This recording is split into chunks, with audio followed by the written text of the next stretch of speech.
So we're gonna give this a couple of minutes before we move. And I do have some points written down, and so I will be moving. My eyesight will be moving, back and forth. So do not be perturbed by that. Anyway, we should be starting any time now. The next 30 seconds. We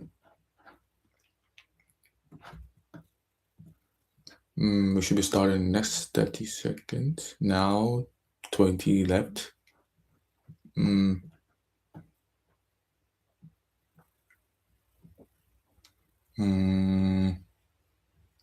seconds left. Right, so we go. So yeah, so this session draws from my experience as the managing director of a private equity firm. And so with that, we named this session Operate Like a Fund, Speak Like a State. And we move. So most companies chase contracts. Few operate like institutions. To win trust and build legacy, you must operate like a fund and speak like a state, like I said earlier on. That is the doctrine CISL is built on. That is for you watching on YouTube and all that. My name is Richard Abra, Director of CISL, and we are a compliant first prime contractor. But more so than that, we are designed to magnetize capital, talent, and institutional trust. Now, why operate like a fund? Well, it is because of capital discipline. Funds, that is private equity funds, manage capital with clarity, transparency, and accountability. CISL mirrors this by breaking down subcontractor markups, cost, and tax remittances. Evaluators always see CISL as a steward of public funds, not just a vendor. Then there is also portfolio thinking. A fund doesn't bet everything on one deal, it builds a portfolio. And so CISL treats municipal contract as portfolio entries, each building credibility and resilience. Thank you so much. This portfolio approach reassures evaluators that CISL is stable, not just opportunistic. Then there is risk management. Funds absorb risk strategically. CISL absorbs contractual risk through governance guarantees, insurance commitments, and also compliance stewardship. Subcontractors deliver tasks. CISL manages risk like a fund manager would do. Now to the speak like a state part. Now, states speak with authority, clarity, and permanence. And so CISL's proposals uses cinematic language and compliance framing to project institutional credibility. Evaluators always hear confidence, not uncertainty. State operates through governance, not ad hoc, decisions. CISL also guarantees a lot through governance commitments. Even before policies are active, CISL speaks with the authority of governance. Look at this. I just received a text from one of our subcontractors. States also build systems that outlast leaders. Sorry, CISL frames bids as part of a larger institutional legacy, therefore building infrastructure that strengthens public trust. This also positions CISL as more than a contractor, a partner in civilization skill system. Sorry, I'm being distracted by this. Now, with that said, let me walk you through our doctrine in action. That is a walk through how CISL applied the operate like a fund, speak like a state, doctrine in a recent bid. So Subcontractor expertise integrated transparently, compliant guarantees framed as governance commitment, and therefore our proposal language elevated from vendor talk to institutional voice. Now, the thing is, evaluators don't just score numbers, they respond to doctrine. So CISL's bids feel like a statecraft, not just sales pitches. And here, I would like to know, what do you think matters more in government contracting? Is it price, compliance, or institutional trust? Respond live, or you can respond right after this recording is made available. To win contracts and build a legacy, you must operate like a fund and speak like a state. That is CISL's doctrine. Compliance, stewardship, capital discipline, and institutional voice. And so, if you are a subcontractor, evaluator, or partner who wants to align with compliance first prime contractor operating at the level of institutions, do reach out, because CISL is building alliances right now. And as always, we would love to connect with whoever would like to join. Oh, someone just said compliance. Um, you think compliance? Well, I think so as well. I think so as well. Compliance is very, very important whenever you are dealing with municipal evaluators, CT evaluators, whenever it comes to contracting and all that. Compliance is very, very, very important. People, people, sorry, people do not really pay attention to the frameworks, that is the basics. And the basics is what, keeps the machine running. An example is, let's say you do see a bid that you want to, should I say, a tender you want to bid for. People over fixate on the so-called big stuff that they forget the small, small things. You know, the small, small things being starting compliance, transparency, where your markups are going, where your funds will be going, and all that. They tend to, a perfect example, as I speak to you right now, um, you submit the proposal to a subcontractor, requesting for their quote. And some of them are so physical. I don't know if it is overexcitement. I don't know.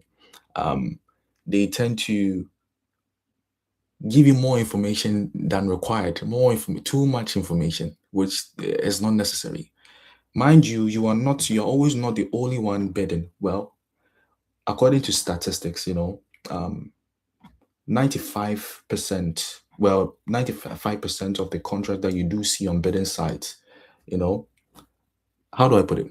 95 of the contracts are not put on the bidding sites that you do bid on. We'll talk more about that. And so it's only a small percentage that you do see on these bidding sites.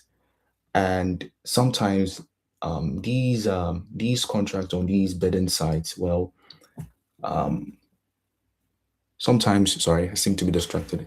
Sometimes you are not the only one going in for why you always get well, it's because of the sort of stuff I'm putting out there. It isn't entertainment based, and so the viewership naturally will be small. If it were to be, if I was doing something entertainment based, it would be more than that. That is how human beings, that is how our brains work. We are more into entertainment than any other thing. However, that paradigm is shifting. We are shifting into more informational based content as we move forward. And so, in short, what I'm trying to say is, in future, the 3-2 you see, it'll move into thousands. It's just a matter of time. That is how it is. People are getting tired of the dopamine entertainment stuff. They are gradually shifting into the information stuff. And the thing is, information is not scarce. There's nothing I'll say here that is new. There's nothing new that you can say. However, your ability to take that information and make it yours is what is scarce. You get it? And people actually crave for that. Whatever I'm saying, you can easily research it. You can easily look for it. However, not everybody wants to do that. Charlie. 100K views, so let's you go over them. So, oh, thank you so much. This is Pio. Thank you so much. Thank you so much. Yeah, so I was saying something. What was I saying? I've lost my rhythm. Yeah, I was saying that. So this is the thing. 95% of the contracts that people are chasing, that is, if you're into contracting and all that, 95% of them are not available on the bidding site you are looking for. No, 95% of them are outside of that. And so there's only a small percentage that is put on the bidding, what do you call it, site. And the bidding site sometimes, if only you are diligent enough, sometimes you can end up only being you can end up being the only person bidding for them. My point is, whenever you do see these things, bid for them. And I think as time goes on, I'll let you know exactly how to bid for the contract that are not available on these sites. Because look, it is human beings you are dealing with. It's human beings you are dealing with. It's human beings you are talking with, and there's always a way to, you know, um, to get around these hurdles. And so yeah, so my point is, whenever you are doing these things, people are too giddy, they over fixated on bets. When you see a bet and you see that this is going to be stressful, move to the next one. Move to the next. Don't spend time worry your head. No, if you can do it and it's interesting, it excites you, fine, you move to it. But don't waste your time trying to, no, you know yeah, it is what it is. So yeah, don't over fixate on any opportunity you see, because day in day out there are thousands and thousands, of bets put online that, even if all of us should go in for, we won't be able to execute all of them. That is how it is. And the government is the best, person to do business with, the best, what do you call it, the best buyer, the best seller. So, I mean, my point is, whatever you think you buy, whatever you buy, the government buys. Sorry, I had to speak pidgin there. The government buys it, in thousands. Pens, office furniture, papers, whatever you think you've been buying as a normal person, the government buys it, times five, times six of it. You get it? And so, um, yeah, that is it. So, okay, you see, this is exactly what I was saying. So you reach out to a subcontractor requesting for a quote, and I don't know, again, I don't know, I don't know, maybe out of overexcitement, they tend to be giving you too much information. No, no, no, no. You just want the pricing, you just want the quote to put into your proposal and submit. You know, they tend to be giving you a whole lot of certifications, a whole lot of, nobody has time for that. Evaluators don't have time for that. There has been some cases whereby it might sound like something out of a Hollywood movie, but sometimes evaluators are not machines. They are human beings just like you and I. Sometimes just by how your company is being named, someone can just reach out to you and say, hey, this and this and this. That is after you've bid for a contract. They can decide to just give you a listening ear and just to test your proficiency or your compliance. I mean, your competency. Sorry. And so there are a whole lot of factors. There is the human factor that people don't pay attention to. They think you giving too much information is what is going to make you no, no, no, no. Sometimes it's just the simple things. How you type your stuff, um, how your company is named. Sometimes even the age of your company. Um, Sometimes how you draft your emails. How it is all these small little things that nobody can really teach you. You learn it as you go, as you fail. You get it. That's why sometimes it's good to learn from someone who has failed. Because the person tends to to tell you these small things. That is if you are lucky. If you're unlucky, you have to learn it on your own. So those are intricacies. Those are given too much information. It's useless.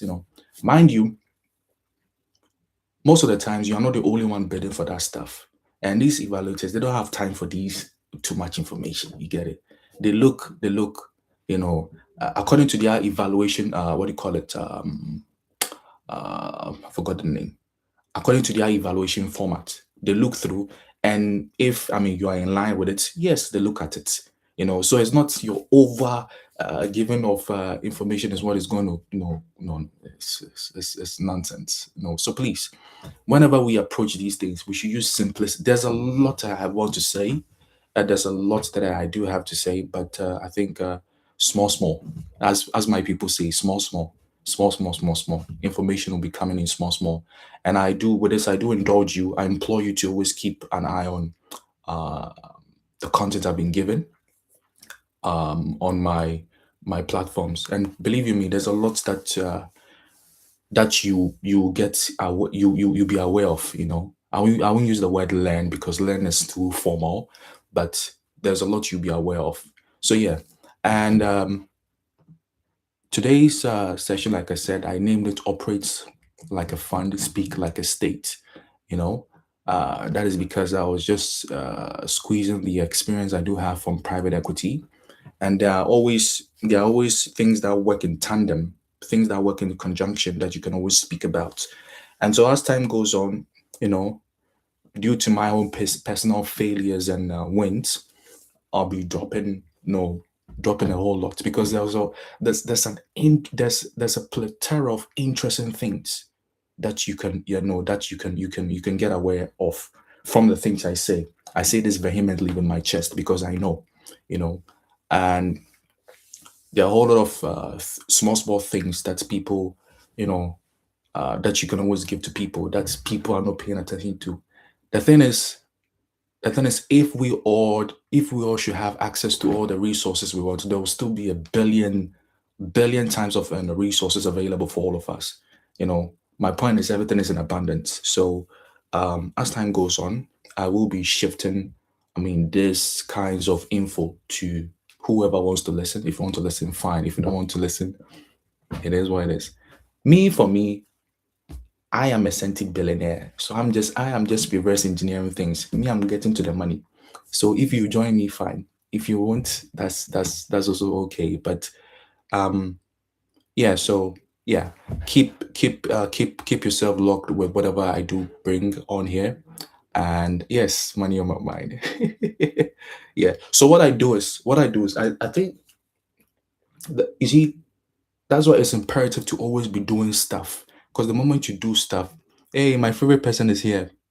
The lady from Vietnam and Morocco, which you're flagging. So I was saying something. Yeah, I was saying that this is why it's imperative to always keep doing things. In the moment you do things, you know where to put yourself, and all that. Whenever I do record stuff on my YouTube, if you observe, it's basically around sovereignty, capital, finance, investment, leadership, you know. But I mean, quite recently, whenever I'm doing live sessions, it's more on the contracting side, because there's a whole lot of things to unpack that people can have access to. You feel me? And whatever you do with that information is up to you. You get it? So, that reminds me. I wanted to say something. I wanted to bring in something. I wanted to say something. For those of you who are interested in who are bidding, who are who are into contracting and all that.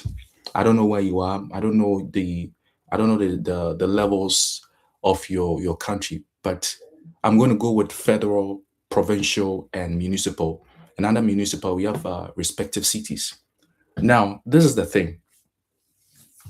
When you're starting out, just a minute. When you are just starting out, it is it is natural. It is very natural for you to target the federal level. You know, it is very, very natural for you to target the federal level. But the problem with the federal level is the already established companies are already big time players over there, and so competition is very stiff over there. I am not saying you shouldn't target that. What I'm saying is the reality is the competition is almost stiff there, and the compliances over there are also very high, which most often than not, small starting companies do not have these things. Talk about insurance, talk about talk about certain certifications that you have to use, at that federal level. And so, from me, personally speaking, from what I've realized, the federal level, when you are just starting out, unless of course you are very lucky, you know, when you're starting out, it should be a sector that you shouldn't really, really focus too much on. Because this is the thing, the money respective cities are pushing into procurement. The money, when I say money is too vague. The capital or resources that respective cities that you belong to are pushing is much more than what the federal states are using. Again, the money or capital that your respective cities are moving, to and fro, moving consignment swiftly. The sort of resources your respective cities, in short, your cities are spending more than your respective your federal states. And so when you are starting with these what the contracting and all that, that is when you are bidding, especially when you are starting a startup or company, whatever it is, you know, focusing on the federal level, will exhaust you. Honestly speaking, it will frustrate you. It'll even make you give up. That is, if you're not, if you don't have a strong heart for these things. And so, first, like I said, it's federal, provincial, municipal, and other municipal. Under municipal, we have respective cities. So I would advise, again, this is not a financial whatever it is. This is not it's just something personal. Take out the federal levels because they will just frustrate you. Then start with, look at the provincial level. And even with the provincial level, you have to be selective. You know, again, I have personally done a lot of try and error, so I know what I have to look for. I think as time goes on, probably I'll share a checklist, a sort of checklist I do follow that makes things easier for me to know what to target. So for me personally, the federal level, I think when you're starting out, it's you stress yourself. So you can start with the provincial, and with the provincial level, you have to be very selective. Know your strength, know your weaknesses. When you know these things, when you go at the provincial level, you know what to target. Now, under the provincial level, you come to the municipal level, and let me check these things. And the municipal level, well, there are a whole lot that is going on. People going for janitorial services, people going for a whole lot. It's basically goods, services, and construction. Basically, goods, services, and construction. And even when at the municipal level, still things are still hard there. Hello, what's up? And so the best place to start will be your respective cities. Because let's say you are in city A, well, whatever happened, you can always talk to the city, your city managers, that's your city procurement managers. You can always send them, you can always call them. You can even match up to their offices. That is if you want to, because you are in their terrain. You get it? And these things is based on relationships. I mean, it's based on relationships. It is not anything giddy. It's not anything rocket science. It is always based on relationships. So it is always good. It's always good for you starting up to always focus on your city level. And this is the thing. At least I'm talking to whoever or people who be in the much more developed, what do you call it, countries. Every city has its own respective procurement bidding site. Every city has its own. If you're in city of A will have its own. You know, every state has its own. So you have to look for these things. The same way federal level have their own bidding sites. Provincial has its own, municipal has its own, and respective cities have its own. So my point is federal, provincial, municipal, cities. Federal, provincial, municipal, cities. So if you're starting, you can start from the city level. There's a whole lot that I really want to talk about, but I'm trying to be a little bit careful, because not to give too much information, it will become boring. So small, small, piece by piece. So when you're starting out, you know, especially when you do not have a whole lot of things like certain certifications, insurance, albeit there's a way around it. But when you're starting out, you don't have these small, small things, please start with your cities. Start with your respective cities. Start betting on them cities. And there's always with these things, there's always a threshold. So there's the thing. Every city, state, country always have a threshold for something to reach before they make a contract public. So, like I said, we have goods, services, and construction. These are the main things that procurement focus on: goods, services, and lastly, construction. And so, based on the city rules, based on the procurement rules and whatever, sometimes when a bid is being put out, and let's say it exceeds, let's say $10,000, it's being made public. But if that bid is below that $10,000 threshold, it is not made public. So the question is, the one that isn't made public, where does it go? That is why it's important to start from your city level, because when you start from your city level, you get understanding of these things. What I'm also trying to say is, you don't always have to focus on the big bids or contract. No, you can start with the small, small little ones, because when you do that, it is relatively of minimum difficulty to execute, and by so doing, you also tend to build your track record. You get it? And that brings me to capabilities. You see, there's a whole lot. I didn't plan for that, so yeah, I didn't plan to talk about this. So I'm kind of maybe next time I will structure it properly so that you follow. But again, this brings me to capability statement. Everyone who is everyone or anyone who is trying to go into this contracting space must have a capability statement. That is a statement that shows what you're capable of. This way, whenever you do go in for bidding contracts, you know what exactly you are looking for. And like I said, sorry, I'm checking this out. Like I said, I am.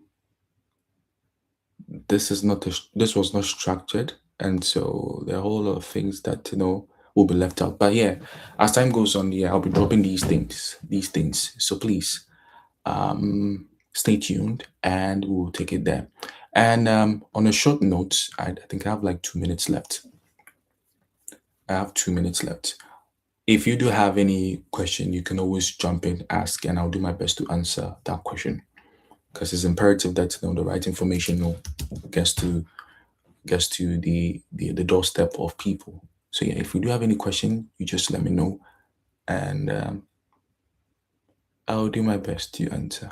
Again, this wasn't structured, so yeah, it's a bit no, it's a bit scattered, it's a bit sporadic, which is okay. But I think next time, as time goes on, things will be well structured, because I didn't know I would talk about this. I didn't know, so we take it from the next time. DUI committed. Oh, please. So yeah, if you do have any questions concerning government contracting and all that, just let me know, and I'll do my best to answer. Oh, this is interesting.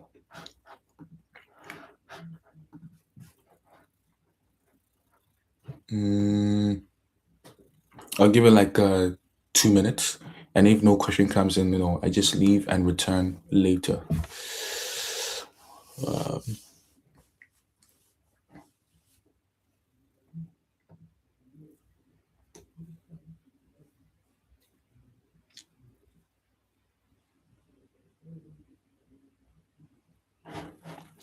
What is this? Oh, no question. Okay, that's okay. Yeah. Hey, hi, Tia. Hi, what's up? I believe last time in future questions will flow in, but for now, this is okay. I myself, I didn't plan to talk this much, so I'm not shocked that I'm not shocked. I plan to just give a simple speech. Then I don't know what came over. Then I just had to talk about these interesting stuff. Um,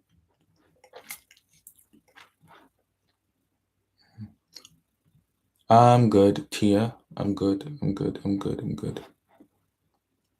Okay, a minute more, and I will leave. For those of you who are here, you can always you can always watch my YouTube stuff. Day in, day out, I do drop in on some stuff, um, that I think are interesting for you to know about. And I think gradually, getting we are getting into the eyes of the right people. Gradually, eventually, the world will know whatever we are doing on here. Eventually, it's just a matter of time. Um, eventually. Because I always keep saying that's the thing about non-entertainment, based, no content. It takes time for it to take off. But when it does, it is like the juggernaut. Nothing can stop it. So yeah. Um, oh, it seems my 1 minute is up. Okay, so thank you guys so much for being here. Thank you for the people who keep watching my stuff. I always think no one is watching, so it gives me it gives me the edge to always experiment. But it seems that is changing gradually, you know. So to everybody who's watching, stay safe. Um, keep looking for information. Keep digging. Keep being hungry for information, because information is what is really going to move us into the future. You know. So yeah, and I'll do my best to always drop information that I think should be dropped, and all that. So um, yeah, keep looking for information, keep learning, and everything will be okay, I guess. So yeah, I'll have to sign out now and take care of other things. So I'll be seeing you guys, in a couple of hours. It could be days, whatever it is. So yeah, when you see me, you see me. So stay safe, and thank you so much for being on here. Thank you. So I'm just gonna end this live, at least here first. Oops, what's this? Oh, you learn something new every day. Oh, just when I was leaving. Okay, so this is ended, and this should end. So yeah. Oh, for the two folks here, thank you so much. I didn't thank you. Thank you so much for being here. But unfortunately, I have to leave for now. So stay safe, stay safe, stay safe. Mm, mm. Oh, I think it has ended. Has it? Oh no, it hasn't.